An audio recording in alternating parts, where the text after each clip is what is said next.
What's up everyone, Criddle here, and in this video we're going to go over first steps in Monsters and Memories. This will be a very basic tutorial for first time players. There may be some information for more veteran players too, as Monsters and Memories is close to but not exactly the same as similar games of the past. Also, before we get started, be sure to check out the new player guide, which I will link in the description below, and if you have any questions, feel free to leave them in the comments or hit me up on my Twitch stream and I will do my best to answer. Monsters and Memories can be a daunting and punishing game, especially for new players, but once you get past the first few hurdles, you will find the challenge to be fun and rewarding. Hopefully in this video, we can help you get into Monsters and Memories so that you can see the charm and depth this game has to offer. We will be using a Paladin as a tutorial character, but this walkthrough will work for any class. If you haven't decided on a class yet, check out our class videos giving an overview of each so that you can find the one that suits you. When you first log into the game, you'll be placed at the starting spawn location facing the city gates and guards. The starting location is determined by your race and class and doesn't matter much as you will eventually venture out beyond the city walls. The first thing I recommend doing is getting a feel for the controls and head over to the gates where the guards are. I say this because while the starting spawn point is relatively safe, it is not 100% safe and some enemies could attack you. To do this, use WASD controls. Another thing to note is mouse look, and something I get asked a lot. You can look around without your character moving by holding down the left mouse button and moving it around. If you hold the right mouse button and move, it will rotate your character. This matters as when you are sitting down to rest or meditate, or maybe running through the world, you may want to look around but not necessarily move or spin in a different direction. Now that we have made it to the gate, we are safe near the guards. From here, let's prepare our character for the adventure ahead. Your first course of action should be to put your abilities and spells into your ability book so that you can use them. To do this, hit I for inventory on your keyboard. This will open your paper doll, which gives all the relevant information you need for your character. For now, let's focus on the bottom of the window where it says inventory. Here, you should have several items, including some scrolls. These scrolls are your abilities and spells that you have not yet scribed. You can scribe scrolls in two different ways. The first is right-clicking them, which will automatically make your character sit and open their book before beginning to scribe the ability or spell into the first available slot. As a side note, inventory space is extremely limited when you first create a character, and you may have one or more items on your cursor, and right-clicking will not automatically scribe the scroll until your cursor is empty. The second way is to press B on your keyboard, which will also make you sit and open your book. From here, you can left-click a scroll to pick it up and then left-click again where you want to scribe the ability or spell. Notice that scribing new abilities or spells does take time, indicated by the cast bar. If you choose to right-click, they will automatically go into the correct tab, but if you are placing them manually, then you must navigate to the correct tab before scribing the scroll. You can see what tab scrolls go into by hovering over the scroll and holding the right mouse button down, or hold Alt on your keyboard and pressing the left mouse button. Take note that holding Alt highlights every item you can left-click for more details. Also note that if you hold right-click, the detail window will go away when you release the right mouse button unless you move your mouse cursor over to the details window before releasing. Let's take a look at the different tabs. Every class has skills and innates, but only those that can cast spells start with the Book 1 tab. Skills are for things that every class has access to and will include things like survival, crafting, and some trade skills. Innates are abilities like taunt, shoot, throw, or pretty much anything not crafting or a spell. Finally, our book tab is for spells. I prefer manually scribing my spells so that I can place them where I want in my book and keep them organized, as you may end up with a lot of spells depending on your class. Once an ability or spell is in your book, you can also move it anywhere you like within the correct tab by left-clicking to grab it, then left-clicking again to move the ability or spell to another location within your book.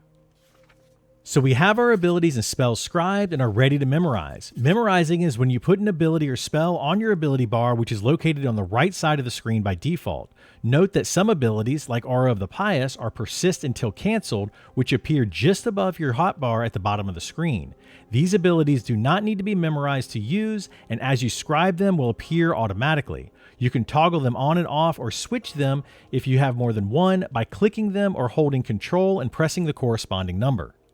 To memorize abilities or spells, you simply left-click from your book, then left-click again in the ability slot of your choice. Notice that you only have 10 ability slots total, meaning you can have up to 10 abilities or spells available to cast at any given time. For now, you have plenty of space available, but as you level, you will need to choose which abilities or spells you want to be able to use. To swap out abilities or spells, you simply right-click the ability slot and it will remove whatever is memorized there, allowing you to replace it with something new. Just like scribing, memorizing spells takes time and each ability or spell starts on cooldown, meaning it cannot be cast immediately. The cooldown of an ability or spell, along with additional details, can be seen in the details window once scribed.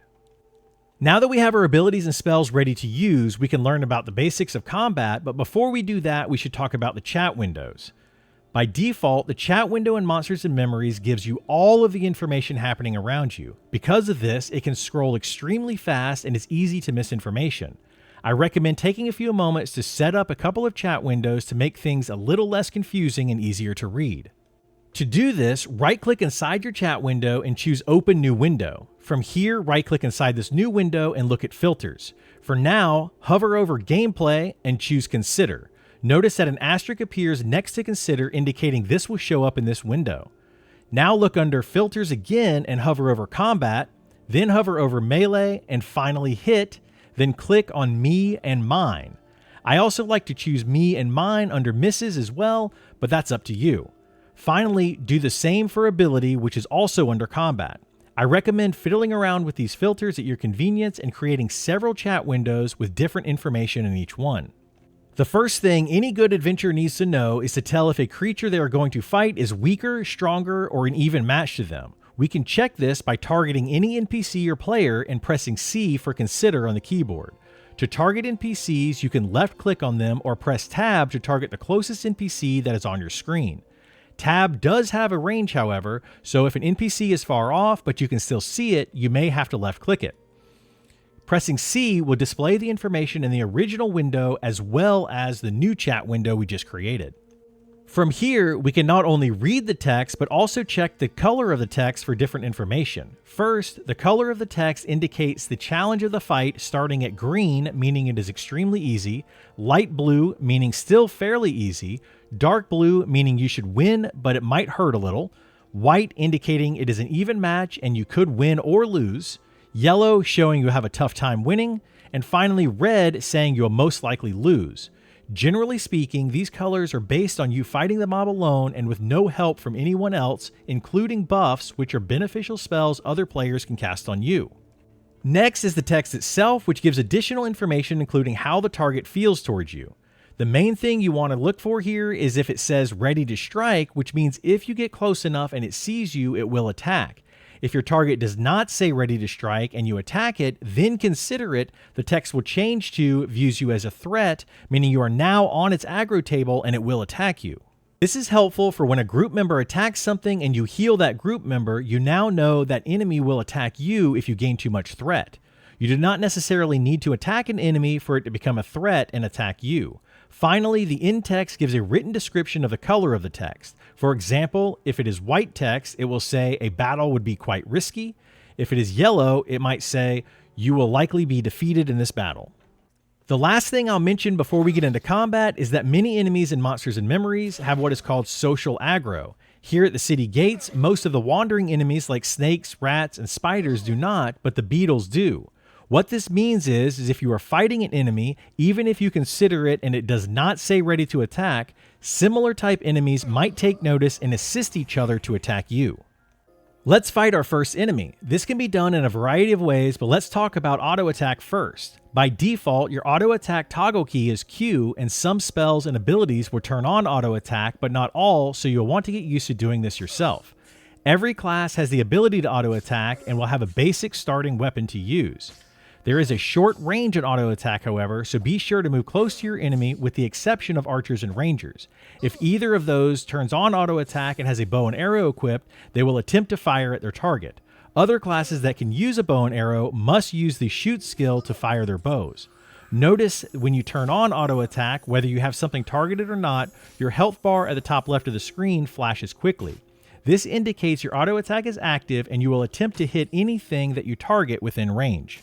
Another way to initiate combat is to use an ability or spell. This can be done by targeting an NPC and left-clicking the ability you want to use from the ability bar or pressing the corresponding number on your keyboard.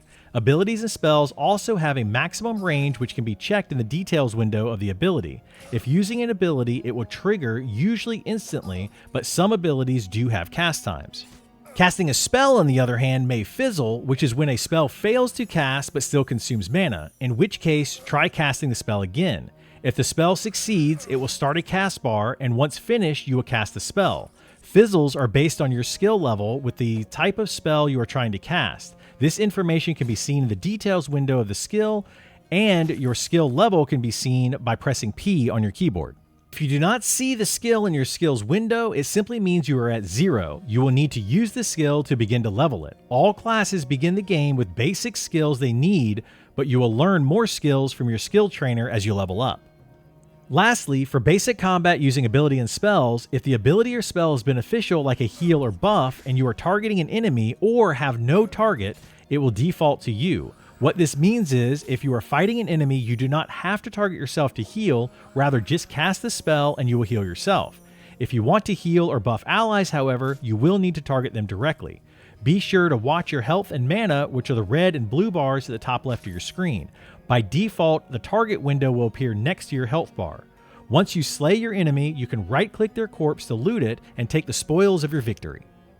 Let's quickly cover death here, as it is highly likely to occur at some point in your travels. If you die, you will drop everything you are carrying and respawn at your bind point. For a brand new character, your bind point is the same point where you logged in for the first time. Any spells you had memorized will also be forgotten.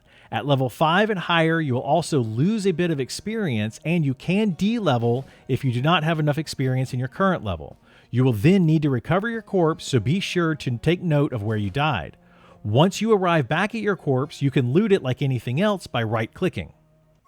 Now that we know the basics of combat, let's talk about resting. As you fight, you will lose health and spend mana. There are ways of recovering health and mana with spells and abilities, but not every class has them.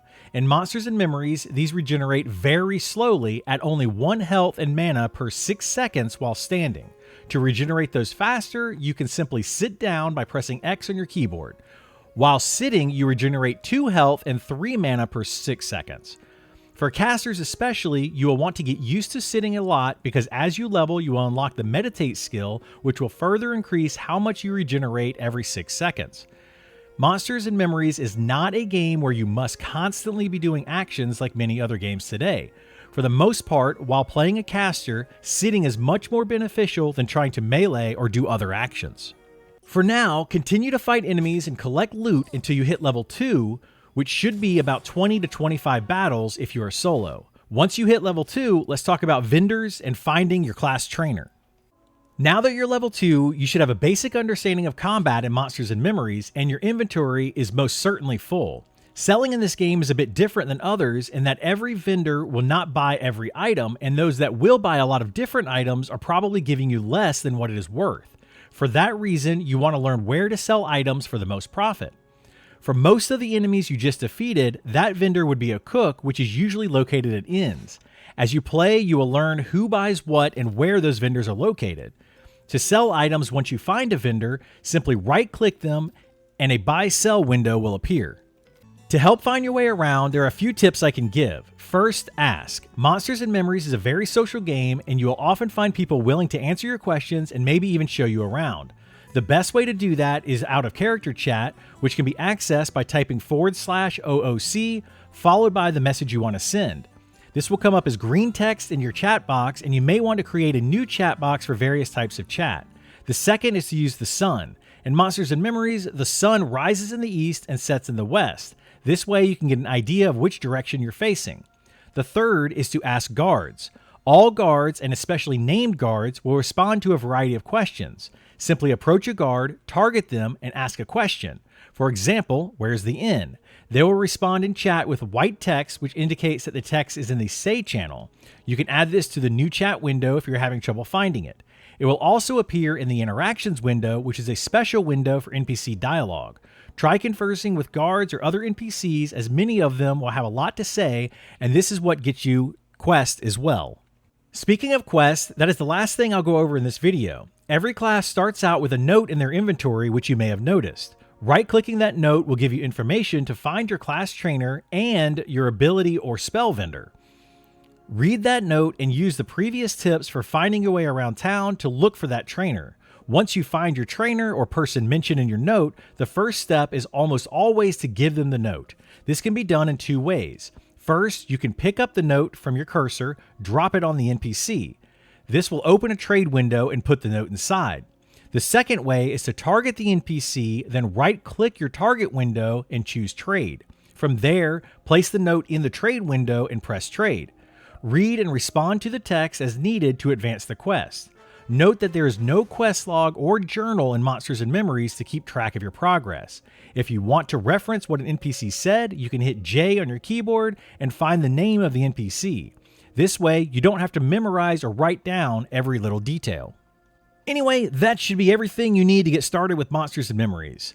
This just covers many of the basics, but the game has a lot of depth, so if you have any questions, be sure to ask in-game, here in the comments, or come to my Twitch stream where we'll be playing and chatting about Monsters and Memories as well as many other games. Thanks for watching, and I'll see you in the next one. Bye!